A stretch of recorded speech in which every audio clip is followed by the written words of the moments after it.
ഒരു pipe കെട്ടിവിടുന്നത് KSRTC ഇതാണ്. അതായത് സ്റ്റിയറിങ്ങിന്റെ ഫ്ലൂയിഡ് പോണ പൈപ്പ് കെട്ടി അടക്കം വെച്ച് വിട്ടാണ് വണ്ടി. നോക്ക്, ഈ പൈപ്പ് ഫ്ലൂയിഡ് തള്ളിയിട്ട് ലീക്കായാണ്. ഇത് മുമ്പേ തുടങ്ങിയുള്ള ലീക്കാണ്. ഈ കെട്ടി വെച്ചിട്ടാണ് കടാ, തുണിയും ഇതൊക്കെ വെച്ച് ടൈറ്റ് ചെയ്ത് കെട്ടിയത്, വള്ളി വെച്ച് കെട്ടി വിട്ടേക്കുന്ന സാധനം. അതൊക്കെ നോക്ക്. നീ പറഞ്ഞു ഈ കാട്ടിക്കൂടെ ഇത്ര 80 കിലോമീറ്റർ ഓടുന്ന വണ്ടിയാണിത്. ഈ വണ്ടിയാണ് ഇങ്ങനെ കെട്ടി വെച്ച് വിടണേ. ഈ KSRTC ഒരു ഉത്തരവാദിത്തം കാണിക്കണ്ടേ. ഒരു 30 പേര് ഇപ്പോൾ യാത്രയുണ്ട് വണ്ടിയിൽ. രാത്രി ഇപ്പോൾ സമയം 9 മണി കഴിഞ്ഞു. ഞങ്ങൾ 6 മണിക്കൂടെ പെട്ടിടക്കണതാ. ഇപ്പോൾ സമയം 9 മണി കഴിഞ്ഞു. ഇനി വണ്ടി വരണമെങ്കിൽ 1-1.5 മണിക്കൂർ പിടിക്കും. വീട്ടിലെത്തുമ്പോൾ 12 മണി കഴിയും. കുഞ്ഞി പിള്ളേരുകൾ ഭക്ഷണം കഴിച്ചില്ല, ബസ്സിൻ്റെ പാടില്ലെന്ന് പറയണേ. ഈ കാടിൻ്റെ ഉള്ളിൽ അവിടെ നിന്ന് ഭക്ഷണം കിട്ടണേ.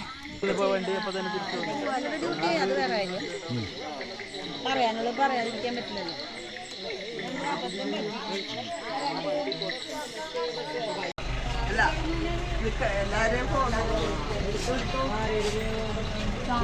അല്ല, സ്റ്റാൻഡിൽ ഓട്ടോ ഉണ്ടാവും. വരും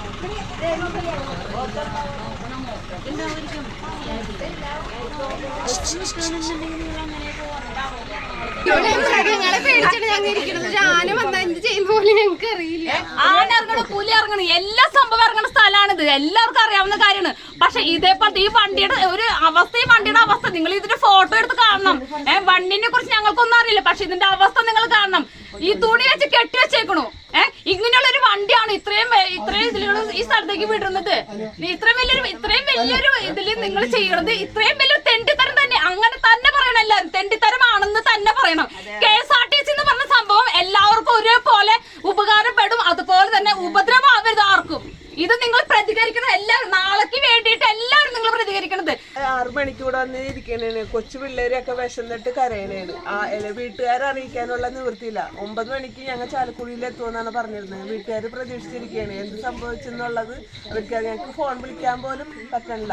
വണ്ടിയുടെ അവസ്ഥ വളരെ മോശം വണ്ടിയാണിത്. ആ വണ്ടിയുടെ ഇത് നോക്കിയിട്ട് പുറത്തിറങ്ങാൻ പറ്റില്ല. അട്ട, പാമ്പ് ഇതൊക്കെ വരുമെന്നുള്ളതിൽ ഞങ്ങൾക്ക് പുറത്തിറങ്ങാൻ പറ്റണില്ല.